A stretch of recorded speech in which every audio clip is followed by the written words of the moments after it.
श्रीराम समर्थ. श्रोते हो, आपण ऐकत आहात श्री गोंदवलेकर महाराज यांचे प्रवचन. भगवंताकडे मन लावावे व देह प्रारब्धावर सोपवावा. खरोखर प्रारब्धाचे भोग कुणालाही टळत नाहीत. प्रारब्धाचा संबंध देहापर्यंतच असतो, मनाशी नाही. देहा सुखदुःख प्रारब्धाने मिळते. दुःख कोणालाही नको आहे, पण ते येते.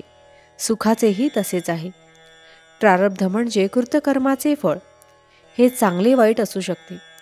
सुखाचे भोग आले तर माणसाला काही वाटत नाही, पण दुःखाचे प्रसंग आले की मनुष्य म्हणतो, मी देवाचे एवढे केले, मी अमक्या अमक्या सत्पुरुषाचा आहे, मग मला असे दुःख का भोगावे लागते. पण त्याला हे समजत नाही की हा सर्व आपल्याच कर्माचा परिणाम आहे. त्याला देव किंवा संत काय करील. समजा आपल्याला काही पैशाची जरुरी आहे आणि आपल्या ओळखीचा माणूस किंवा अगदी जवळचा नातेवाईक एखाद्या मोठ्या बँकेचा मॅनेजर आहे. पण आपल्या स्वतःच्या नावावर बँकेत जर पैसे नसले तर तो काहीही करू शकत नाही. फारच झाले तर तो आपल्या स्वतःच्या खिशातून काही पैसे देईल. त्याचप्रमाणे आपल्या प्रारब्धात जर सुख नसेल तर ते कुठून मिळणार. संत फार तर जरुरीप्रमाणे आपले दुःख स्वतः सोसून आपला भार हलका करील इतकेच. म्हणून आपल्या प्रारब्धाने आलेल्या बऱ्या वाईट गोष्टी देहाने भोगाव्या आणि मनाने भगवंताचे स्मरण ठेवावे. खरा भक्त हा देहाला विसरलेला असल्याने देहाचे भोग भोगणे वा न भोगणे या दोन्हीची त्याला फिकीर नसते, म्हणून तो भोग टाळीत नाही. मनुष्याच्या देहाच्या अवयवात जसा कमी जास्तपणा असतो, त्याचप्रमाणे मनुष्याचे विकार आणि गुण पूर्वजन्माच्या संस्काराप्रमाणे म्हणजेच प्रारब्धाप्रमाणे कमी जास्त प्रमाणात येतात.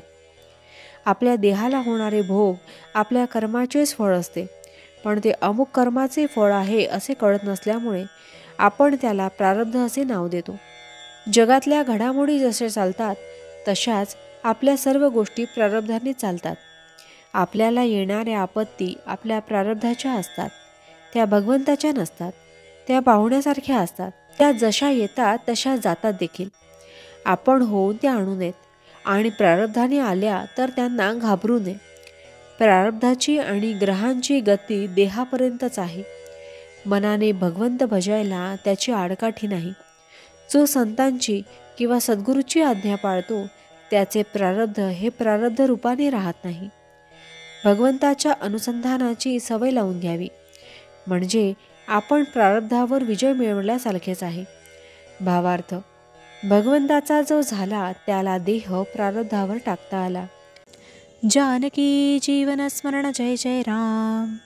महारुद्र हनुमान की जय. समर्थ रामदास स्वामी महाराज की जय. सब संतन की जय. श्री अनंत कोटि ब्रह्मांड नायक राजाधिराज सच्चिदानंद सद्गुरु श्री ब्रह्मचैतन्य महाराज की जय. जय जय रघुवीर समर्थ. आता आपण 13 वेळा नामस्मरण करूया. श्रीराम जय राम जय जय राम. श्रीराम जय राम जय जय राम. श्रीराम जय राम जय जय राम. श्रीराम जय राम जय जय राम. श्रीराम जय राम जय जय राम. श्रीराम जय राम जय जय राम. श्रीराम जय राम जय जय राम. श्रीराम जय राम जय जय राम. श्रीराम जय राम जय जय राम. श्रीराम जय राम जय जय राम. श्रीराम जय राम जय जय राम.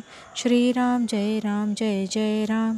श्रीराम जय राम जय जय राम. जय श्रीराम.